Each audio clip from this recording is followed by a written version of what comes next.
¿Sí? Pocos. Interesante. Los demás todavía han sido bien jóvenes. Ya. Bueno, la mitad más o menos estamos aquí, somos padres. Eso quiere decir que tenemos hijos. Ahora, cuando nosotros somos padres, nuestro mayor anhelo hacia nuestros hijos es que ellos sean algo grande, ¿me entienden? Ese es al menos mi anhelo, fue mi expectativa, y bueno, ahora están creciendo y sobre todo cuando son pequeñitos, el anhelo de los papás que crezcan. Y cuánto que nos emocionamos cuando empiezan a decir sus primeras palabras, papá, mamá, y empiezan a pedir comida, nos emocionamos. Y cuando empiezan a dar sus primeros pasos, no se diga, y van desarrollando, y nosotros queremos que crezcan sanos, que después se capaciten, estudien, sean profesionales, grandes anhelos que nosotros tenemos. Y está bien, eso es como Dios nos ha diseñado, como Dios ha puesto en nosotros esa área tan importante hacia nuestros hijos.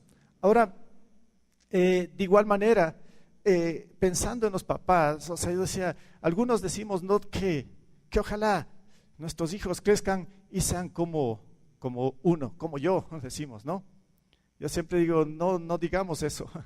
Yo no quiero que mis hijos sean como yo, quiero que sean mejores, ¿sí? Y en parte lo están superando, gracias a Dios, que sean mejores que uno.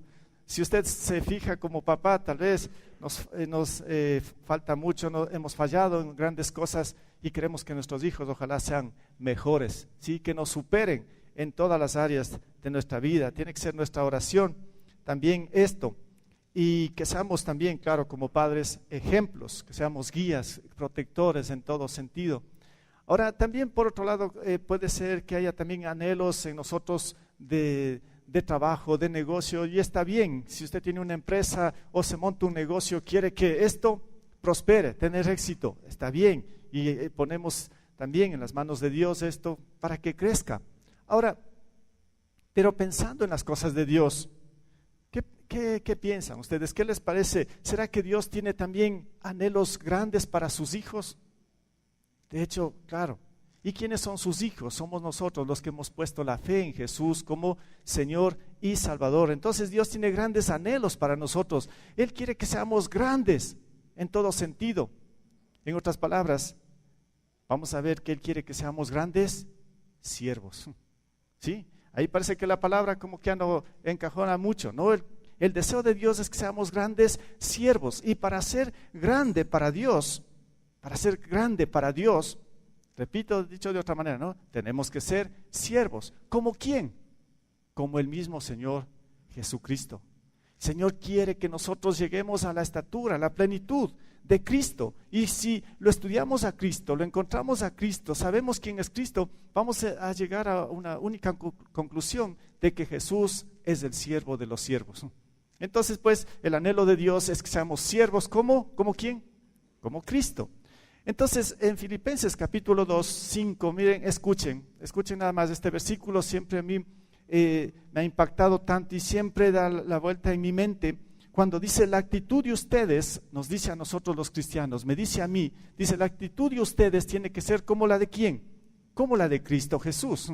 Entonces tenemos que ver cómo fue Jesús, cómo es Jesús.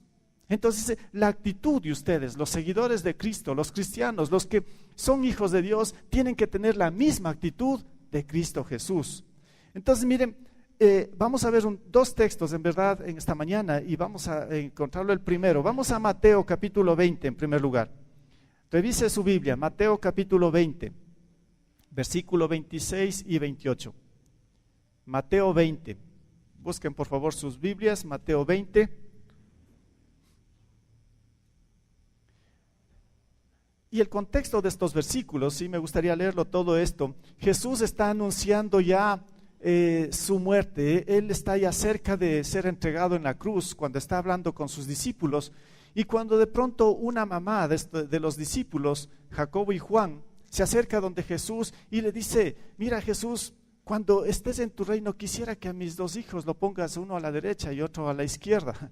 Y Jesús reacciona, dice, ¿qué estás pidiendo, mujer? ¿Qué es lo que tienes en mente cuando tú me estás pidiendo esto? Bueno, sigue explicando algo más ahí el Señor dando algunas instrucciones en cuanto a esto.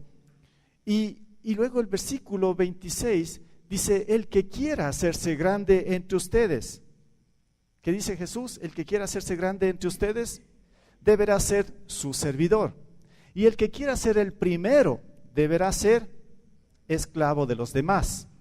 Y aquí dice, le pone como ejemplo al Hijo del Hombre, que es Jesús mismo. Dice, así como el Hijo del Hombre no vino para que le sirvan, sino para servir y dar su vida en rescate por muchos. Entonces el Señor dice, para ser grande en el reino de Dios, para ser grande para Dios, hay que ser siervo, hay que servir a los demás, así como Cristo. ¿Sí ven? Así como Cristo. Entonces ahí está el modelo para nosotros. Entonces, primero tenemos que ver cómo mostró Jesús ser siervo. Tenemos que ver el ejemplo de Jesús para nosotros imitar, porque nos está diciendo que la actitud de nosotros tiene que ser como la de Cristo Jesús. Entonces, observemos en el otro texto de Filipenses capítulo 2, vamos a Filipenses capítulo 2, y ahí vamos a encontrar cómo en verdad Jesús lo mostró ser siervo. Y entonces pues nosotros tenemos que imitar, tenemos que copiar lo que Jesús hizo, cómo trabajó, cómo fue el siervo, cómo nos deja el modelo a servir. Entonces, Filipenses capítulo 2, búsquenlo por favor, del versículo 6 y 8. Ya vimos uno que lo mencioné nada más, versículo 5, que dice, la actitud de ustedes debe ser como la de Cristo Jesús. Entonces el tema es ser grande para Dios. ¿Cómo tenemos que ser grande para Dios? La respuesta ya está, ser siervos, sí, servir a los demás, pero ¿cómo? ¿Cómo vamos a servir? Como Cristo. ¿Cómo sirvió Cristo? Pues aquí está entonces la respuesta. Filipenses 2, capítulo 6 al 8. Y aquí el ejemplo, póngale atención a este, es un texto muy conocido, lo hemos leído, estudiado muchas veces este texto. Dice, quien siendo por naturaleza Dios, se refiere a Jesús, ¿no? Quien siendo por naturaleza Dios, no consideró el ser igual a Dios como algo que aferrarse. Por el contrario, se rebajó voluntariamente, tomando la naturaleza de siervo y haciéndose semejante a los seres humanos. Y al manifestarse como hombre, se humilló a sí mismo y se hizo obediente hasta la muerte y muerte de cruz. Ahí está el ejemplo que nos deja Jesús de cómo fue o cómo es un siervo. Ahora, ¿qué tenemos que hacer nosotros? Él ya nos deja muy claro lo que es ser un siervo. Entonces, para ser, repito esto, para ser grandes para Dios, los hijos de Dios, nosotros debemos llevar a cabo, ¿sí?, lo siguiente, por lo menos 3 cosas que vamos a encontrar en el texto y que tenemos que imitar a Jesús. Tenemos que imitar a Jesús, enfatizo en esto. Entonces, vamos, 3 cosas de aquí para ser grandes para Dios. Bueno, ser siervos, pero ¿cómo vamos a desarrollar esto? En primer lugar, tenemos que entender esta situación, no aferrarse a lo que nosotros somos, a lo que es usted, a lo que soy yo. No debemos aferrarnos, porque Jesús dice, quien siendo por naturaleza Dios, no consideró el ser igual a Dios como algo a que aferrarse. Por quien siendo por naturaleza Dios, ¿quién es? Es Jesús, ¿sí? Ahora, déjeme explicar por un momento estas palabras que nos van a explicar, nos van a entender muchas cosas. Cuando dice no consideró, ¿sí? No consideró. ¿Qué está haciendo Jesús?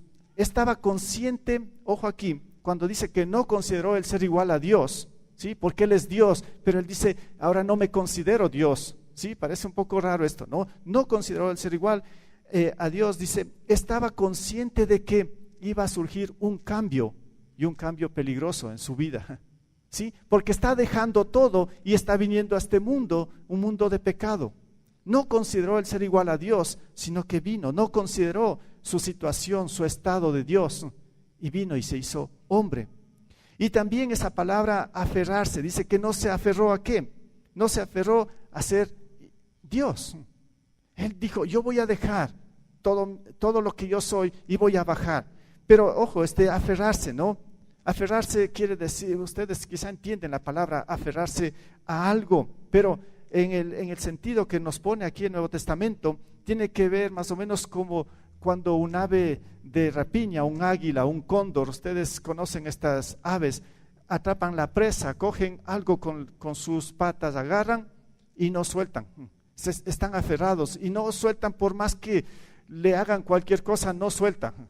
Están aferrados, ellos no van a soltar para nada. Pero Jesús dice, no, Él no se aferró a lo que Él era, más bien soltó. Ese es como nos muestran estos primeros versículos, y esto nos está dejando ejemplo a nosotros, sus siervos. Dice, entonces, ¿qué es usted? Yo pregunto, ¿a qué se está aferrando? ¿A qué usted se agarra para dejar de ser o para ser un siervo? Ahora voy a explicar algunas cosas. Mire, primero, nosotros somos pecadores por naturaleza, conocemos esto, la Biblia nos aclara, nos enseña, y hay muchas evidencias de que sí, nosotros somos pecadores, ¿sí? Y a veces nosotros nos aferramos al pecado, y nos aferramos a veces a nuestra propia necedad. No queremos soltar lo que nosotros somos, y no nos damos cuenta que en verdad lo que nosotros somos por naturaleza no vale la pena, lamentablemente. Entonces, dos cosas aquí. Cuando digo no hay que aferrarse a lo que es, ¿sí? Para ser grande para Dios, es estar dispuesto a un cambio. Yo lo he puesto a un cambio de peligro. Bueno, solo el escuchar peligro, usted va a decir, entonces yo no quiero. Si es peligroso esto, yo me quedo tal como estoy. Porque nosotros también por naturaleza somos temerosos. No queremos que haya cambios, y no se diga cambios peligrosos.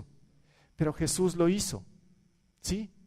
Tenemos que otra vez verlo a Jesús. Él estuvo dispuesto a hacer cambios en toda su grandeza. Cambios de dejar de ser Dios y llegar a ser hombre. Para Él fue muy peligroso todo esto, porque se despojó de muchas cosas. Y entonces miren, aquí por lo menos encontramos que Jesús, cuando vino acá, ¿sí? Él dejó su trono, su majestad, y vino a un mundo donde se encontró con mucha incomodidad, sacrificio, ¿sí? Él empezó, desde que nació hasta el final, cuando murió, fue complicado la vida para Él en este mundo, siendo Dios, ojo. Y no se diga al final, tuvo que morir crucificado en una cruz, una muerte tan cruel como ningún otro hombre murió de esta manera. Entonces miren, esto para mí tiene sentido cuando digo estar dispuesto a un cambio de peligro. Dios lo hizo, Dios lo llevó a cabo. Vino a este mundo para ser siervo y claro, ser grande después, para ser exaltado por Dios mismo. Pero, ¿qué de nosotros cuando estamos diciendo cómo debemos ser grandes para Dios? La situación está ahí, no aferrarse a lo que nosotros somos, pero estar dispuestos a un cambio de peligro. Y esas tres palabras que están ahí, miren, tiene que estar claro para nosotros si en verdad queremos ser grandes para Dios, cuando tenemos que empezar a incomodarnos. Nuestra vida tiene que ser incómoda. No somos llamados a la comodidad, porque somos llamados a servir, y para servir hay que incomodarnos. Somos llamados a sacrificar algo. ¿Qué está dispuesto usted a sacrificar? ¿Qué sacrifica para servir a los demás? ¿Está dispuesto a morir por Cristo? ¿Usted ha pensado esto? ¿Usted sí está dispuesto a morir por Cristo? Muchos en la historia de la iglesia, en los 2000 años que ya lleva la iglesia, muchos han sido mártires. Se han enfrentado a este peligro, a estos cambios, porque están siguiendo o han seguido a su gran maestro. Pero hoy en día yo puedo ver algo diferente con respecto a esto. En vez de buscar cambios para ser siervos, arriesgar al peligro, nosotros lo que hacemos hoy en día, quizá hasta la iglesia, la sociedad, ¿qué es lo que hace? Más bien buscar seguridad. Hoy han visto, ¿no? Todos quieren seguridad. ¿Quién quiere el peligro? Seguridad en las casas, seguridad en la ciudad. Y está bien, o sea, correcto, ¿no? Eso es lo que está buscando. Necesitamos esa seguridad, pero ojo, si nosotros nos enfocamos solamente esto en la seguridad para nuestra vida y todo que esté bien, que todo me vaya bien, no es así. No vamos a llegar a ser grandes para Dios. Tenemos que arriesgar, tenemos que dar un paso más allá. Si nos quedamos tal como estamos, nunca vamos a ser grandes para Dios. Ese no es el propósito de Dios para nosotros como hijos de Él. Si Él arriesgó, si Él dejó todo, entonces sí, Él nos está dando un ejemplo. Así tenemos que arriesgar, tenemos que incomodarnos, sacrificar y quizás hasta dar la vida por nuestro Salvador. La pregunta aquí sería, ¿cuántos de ustedes están dispuestos a hacer este tipo de cambios peligrosos? Muchas veces decimos hasta ahí nomás, no, eso no quiero.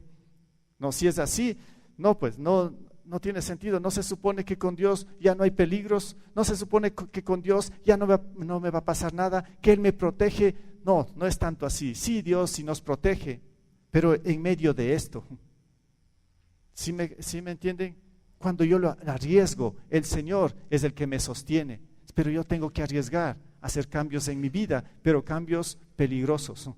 Cambios de incomodidad, de sacrificio y, como digo, quizá hasta de muerte. Entonces yo puedo empezar ese camino para ser grande para Dios, porque ese es el plan y el propósito de Dios. Segunda cosa que vemos aquí en el ejemplo de Jesús, estar dispuestos a soltar. ¿A soltar qué? ¿Qué es lo que soltó Jesús? ¿A qué no se aferró? ¿Qué nos dice el texto? Jesús no se aferró a ser ¿qué? Dios. Él no se aferró, soltó, y por eso vino acá. Ahora, ¿qué para nosotros? ¿Qué está dispuesto usted a soltar? ¿A qué está dispuesto o qué está dispuesto a dejar? Miren, en primer lugar, tenemos que estar dispuestos a soltar el pecado. ¿Qué gran diferencia? Usted puede ver este contraste. Jesús dice no se aferró a ser Dios. Claro, tiene sentido. Es grandioso todo esto. Y cuando nosotros decimos para ser siervos de Dios, tenemos que no tenemos que aferrarnos a algo, y en este caso al pecado. Si ven qué diferencia, ¿sí? Entre Jesús y nosotros, para empezar. Pero para ser grandes para Dios tenemos que empezar a soltar el pecado. Y entre los pecados quizá todavía hay muchísimos que nosotros, incluso como hijos de Dios, estamos bien agarrados. Entre ellos quizá puede estar el orgullo. Cuán orgullosos todavía seguimos siendo y no soltamos. Es que el orgullo, o por el orgullo yo lo hago, a veces dicen, ¿no? Está bien aferrado ese pecado y no queremos soltar. ¿Qué tal ese pecado de la avaricia? Siempre la ambición a tener, siempre quiero más, siempre quiero superar a los demás. No, es que yo no me puedo quedar así. En mi mente está más. Avaricia, eso es un pecado y no queremos soltar. Mientras no soltemos esto, no vamos a ser grandes para Dios, no vamos a llegar a ser grandes para Dios, porque estamos agarrados a un peso que nos está estorbando. ¿Y qué tal un pecado como el placer? Es que el placer, es que esto, lo otro, y aferrados otra vez. ¿Cómo podemos llegar a ser grandes cargando todo este tipo de pecados que no queremos soltar? Vicios o el mundo mismo, entregados al mundo, a los placeres de este mundo, y queremos que Dios nos bendiga y queremos ser grandes para Dios. Imposible mientras no soltemos el pecado. Entonces, la lista es grande. ¿Qué tal de esta situación, de nuestra posición, de lo que nosotros somos? ¿Qué es usted? ¿Qué posición tiene? Puede ser que tenga en la sociedad una gran posición, puede ser que usted sea, qué sé yo, gerente de un banco, puede ser que sea el propietario de una gran empresa, que sea el jefe, que por sus estudios logró grandes éxitos. Qué bueno. ¿Qué posición tiene usted? ¿Qué lugar ocupa en la sociedad? Puede ser que tenga un lugar importante. Y bueno, es una bendición todo esto, ¿no? Pero, ¿usted está dispuesto a soltar esto? Si Dios le pide que le sirva a Él, ¿usted está dispuesto a dejar todo esto? O es que dice, no, pues es que si me he sacrificado toda la vida, si yo lo he dado todo para esto, ¿cómo puedo entregar esto, mi posición en la que me encuentro? Miren, otra vez piensa en Jesús. Él no se aferró a ser Dios. Él lo dejó todo. Incluso vino a lavar los pies. ¿Sí ven? O sea, él dejó toda su posición grandiosa y no le importó el comentario de cualquier persona. Ahora, yo me preguntaba, cuando Jesús coge una toalla, coge agua, sigue lavando pies, ¿sí? Los pies sucios de la gente, sus discípulos. Esa es una muestra de humildad, de servicio, de humillación. Ahora, si usted tiene una posición alta en la sociedad, ¿usted está dispuesta a a coger una escoba y barrer la calle, barrer cualquier lugar? Solo como ejemplo, ¿qué tal si usted es el gerente de toda una gran empresa?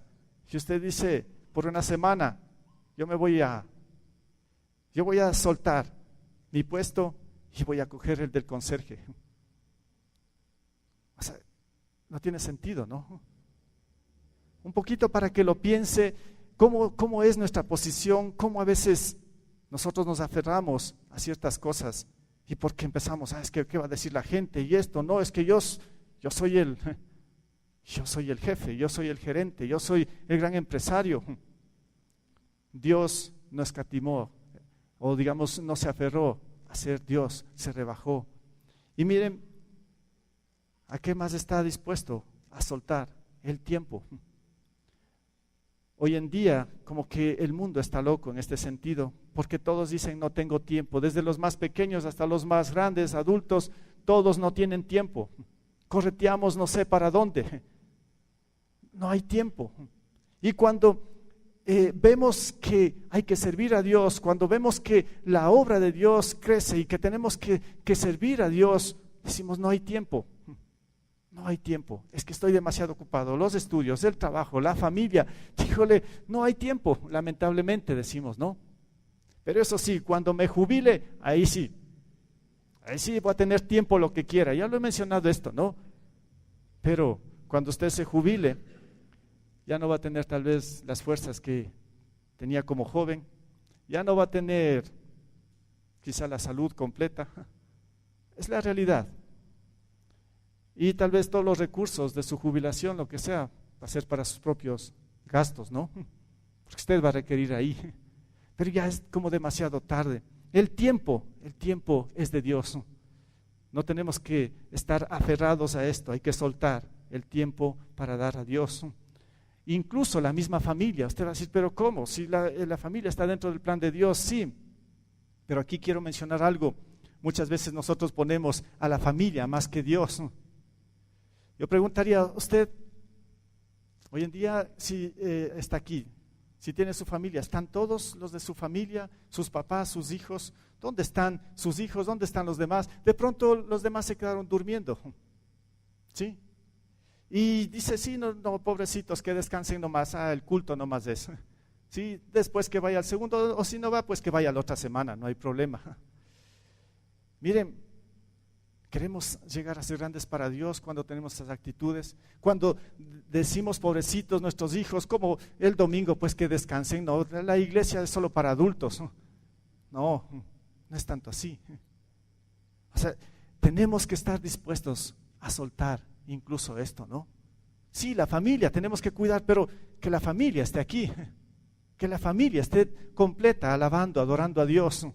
O cuando dicen, no, es que es el único día de descanso, es que tengo que estar con mis hijos, tengo que llevarles a hacer deporte, es que tienen que hacer esto, lo otro. Sí, organiza el tiempo, pero el tiempo para Dios es más importante con la familia. No sé si me entienden, hay que estar dispuestos a esto, porque si no, está idolatrando a su familia, está dando más a su familia que a Dios. Y no me malinterprete, no me malentienda esto, no estoy diciendo que la familia no tiene sentido, estoy diciendo que la familia debe estar aquí con usted. También, ¿qué tal de los recursos? ¿Sí? ¿Qué tal de los recursos? Es aquí donde también quizá muchos hijos de Dios batallan, ¿sí? Quizá porque llegaron a tener muchas cosas o porque no tienen mucho. Las dos situaciones quizás son las mismas. Se aferran a sus recursos quizá económicos y no hay generosidad para nada. Cuando Jesús mismo dice que se hizo pobre por amor a nosotros, se despojó de todo. ¿Qué está dispuesto usted a soltar en cuanto a sus recursos? Sabiendo que los recursos, como siempre hemos dicho, son de Dios mismo. Solo usted es un administrador, Dios le ha prestado lo que usted ahora tiene. Entonces, y usted se aferra, usted no quiere soltar todo lo que es de Dios mismo. Miren, pensando en esto, estaba viendo cómo es que nosotros a veces no estamos dispuestos a soltar tantas cosas. En algún momento escuchaba, mi hermano me contaba de algunos de algunas razas de perros que son complicados, que cuando se pelean lo que hacen es morder y no sueltan. No sé si han visto esto. Dice que no sueltan porque en verdad las mandíbulas se les zafan y quedan como una prensa atrapados, por más que quieran no sueltan. Entonces algo hay que hacer para soltar. A veces dice incluso hay que matarle al perro para que suelte. ¿Sí? Yo no había sabido eso, pero estaba pensando un poco como que nosotros hacemos muchas veces así, soltamos, se nos suelta la mandíbula y no, como que no hay opción para soltar. Hermanos, tenemos el poder de Dios para que nos ayude, nos capacite a hacer cambios en nuestras vidas, porque Él quiere que lleguemos a ser grandes para Él, pero es así el camino. ¿Sí estamos claros en este primer punto? ¿Sí? No aferrarnos a lo que nosotros somos, tenemos que soltar, así como Dios soltó toda su grandeza, toda su majestad. Segunda cosa, es rebajarse voluntariamente. ¿Qué hizo Jesús? Dice, por el contrario, se rebajó voluntariamente. En la Reina Valera dice, se despojó a sí mismo, tomando la naturaleza de siervo y haciéndose semejante a los seres humanos. Cuando dice despojarse o rebajarse voluntariamente, despojarse tiene el sentido de perder algo. En este caso, Jesús, haciéndose hombre, como que perdió fuerza, perdió el poder. Pero, claro, Él como humano, pero también como humano era Dios y tenía el mismo poder, pero Él se rebajó en este sentido. Se despojó, es hacer perder la fuerza o vaciarse. Ese tiene el sentido. Ahora yo digo, ¿por qué se despojó de sí mismo Jesús? ¿Por qué hizo esto? ¿Por qué se vació? ¿Por qué se quitó todo lo que Él era? La respuesta está ahí muy claramente en la Biblia. Todo es por amor. Porque Dios le ama a usted, me ama a mí. Y Él tuvo que vaciarse completamente para descargarlo todo sobre nosotros. Y dice que se despojó de sí mismo hasta hacerse ¿qué? Siervo. Él se hizo siervo. ¿Qué significa siervo? En otras palabras, siervo es esclavo. Quizá usted pueda entender un poco más de lo que es un esclavo. Claro, hoy en día no tenemos esclavos, pero para el tiempo de Jesús era tremendo el ser esclavo. El ser esclavo era estar sometido a la voluntad de su dueño. Él no podía hacer otra cosa, sino solamente la voluntad de su dueño. Eso es ser esclavo. Entonces Jesús solamente estaba aquí para hacer la voluntad del Padre. Ahora, como un cristiano, yo preguntaría, ¿cómo un cristiano imita en este sentido a Jesús? ¿Cómo nosotros podemos rebajarnos voluntariamente? Porque ese es, si lo logramos, si lo hacemos, es llegar a ser grandes para Dios. Entonces, ahí mismo en Filipenses está la respuesta. Unos versículos antes, Pablo lo menciona. Usted tiene abierto en Filipenses capítulo 2. Leamos desde el versículo 1. Filipenses 2, 1. Por tanto, si sienten algún estímulo en su unión con Cristo, algún consuelo en su amor, algún compañerismo en el Espíritu, algún afecto entrañable. Lo que Pablo está diciendo, en otras palabras, si tú te consideras cristiano, si tú te consideras hijo de Dios, sigue versículo 2, dice, lléname de alegría, teniendo un mismo parecer. Claro, dice, si tú eres cristiano, pues nos vamos a comprender, porque Pablo dice, yo también soy un cristiano. Dice, lléname de alegría teniendo un mismo parecer, un mismo amor, unidos en alma y pensamiento. Bien, dice, nos identificamos, nos podemos identificar como cristianos. Entonces, ¿qué tiene que hacer el cristiano? Aquí dice Pablo, el versículo 3, no hagan nada por egoísmo o vanidad, más bien, aquí la palabra clave, con humildad, consideren a los demás como superiores a ustedes mismos. Cada uno debe velar no solo por sus propios intereses, sino también por los intereses de los demás. Simple la enseñanza, ¿no? ¿Sí? Rebajarse voluntariamente es esto. ¿Qué tenemos que hacer? Dice, no hagan nada por egoísmo o vanidad. Más bien, con humildad, consideren a los demás como superiores a ustedes mismos. Qué fácil, ¿no?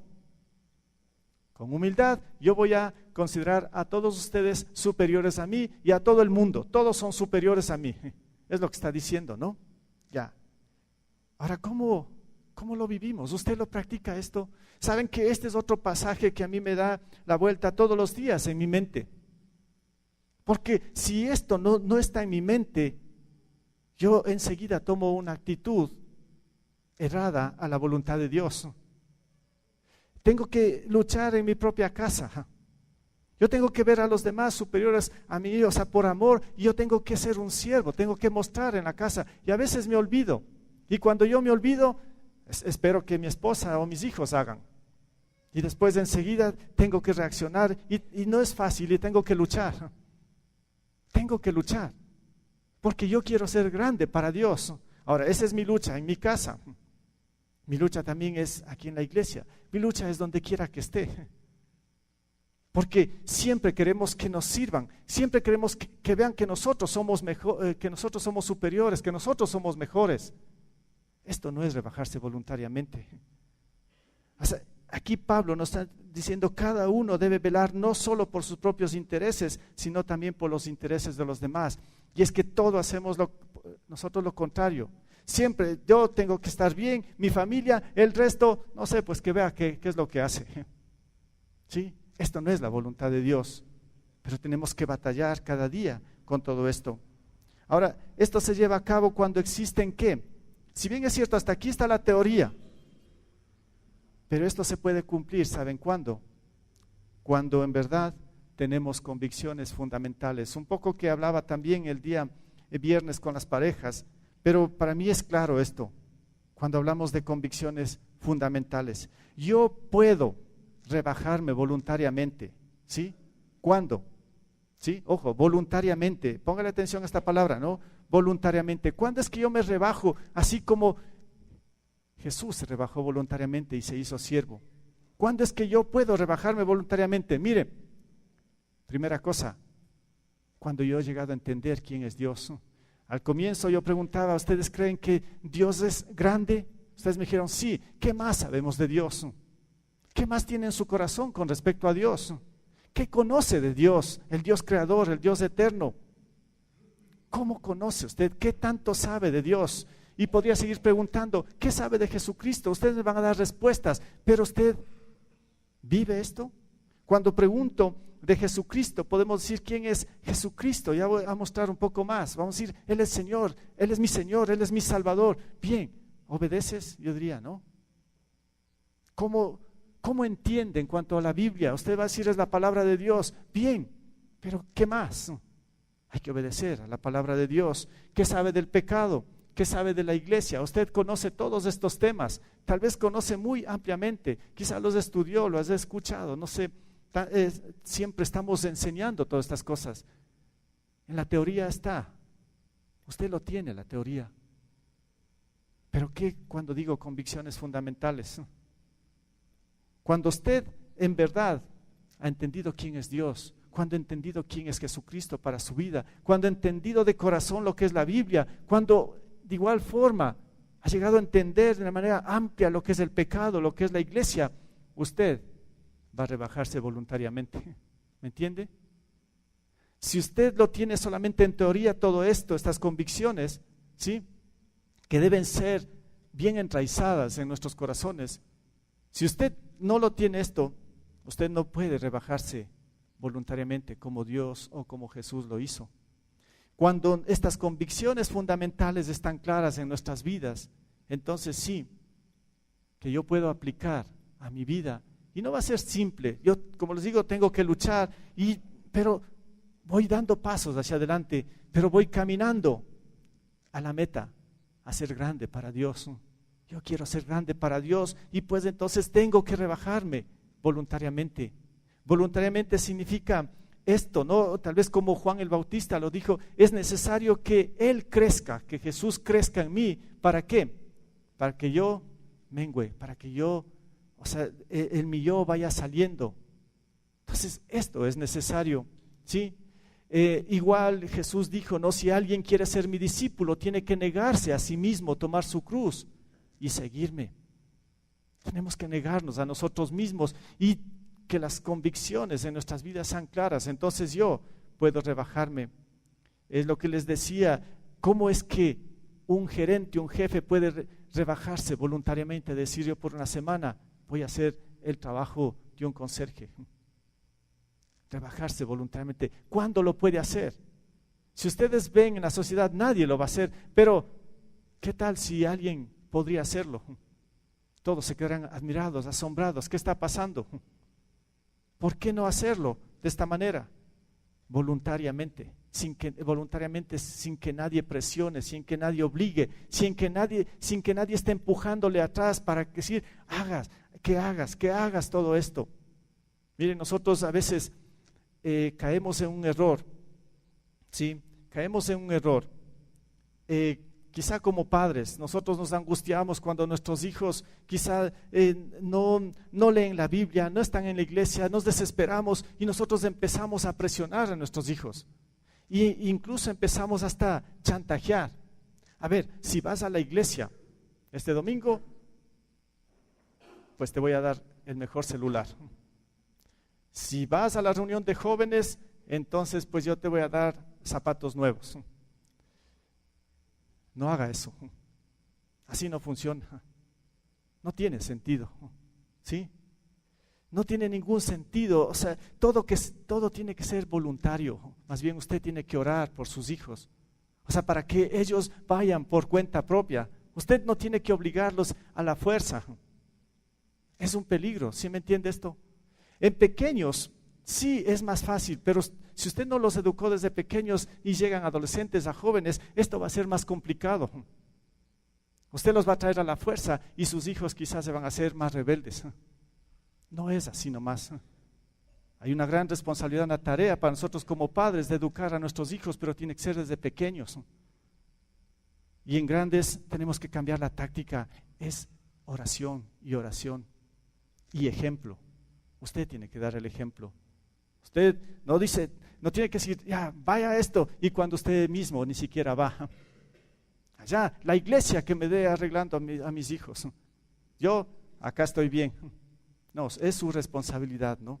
Entonces, convicciones fundamentales, rebajarnos voluntariamente para ser grandes para Dios. Y por último, lo he puesto obediencia extrema. Esto sí que es un punto, ¿no? Para mí también complicado, cuando Jesús en el versículo 8 dice, y al manifestarse como hombre, se humilló a sí mismo y se hizo obediente hasta la muerte y muerte de cruz. Al manifestarse como hombre.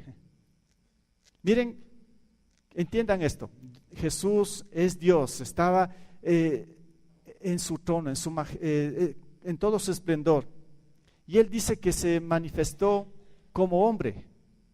Él nunca había vivido como hombre, como nosotros. Entonces Él tuvo que también, claro, no solo humillarse, no solo hacerse siervo, sino que Él tuvo que aprender. Él tuvo que aprender desde el primer día aquí, cuando nació de María. De pronto Él estaba en este mundo complicado y Él tuvo que aprender. Por eso dice aquí, al manifestarse como hombre, Él aprendió a vivir como nosotros. Y dice, se humilló a sí mismo. Esa humillación a sí mismo es como decir, nivelarse, ponerse a nuestro nivel. Claro, con la única diferencia de que Él no pecó. Él se pone a nuestro nivel, ¿sí? Y no solo que se pone a nuestro nivel, sino que se hizo más abajo. Humillación, pobreza extrema, siendo el Rey de Reyes, el Señor de todas las cosas. Se humilló a sí mismo, se niveló, se bajó y se hizo obediente hasta la muerte y muerte de cruz. Póngale atención a esto, y se hizo. Él también, en otras palabras, ¿sí? Aprendió a ser obediente y se hizo obediente hasta la muerte y muerte de cruz. ¿Y cuál fue esa muerte de cruz? Sufrimiento, dolor, abandono. Ahora, ¿cómo debe ser la obediencia de un cristiano?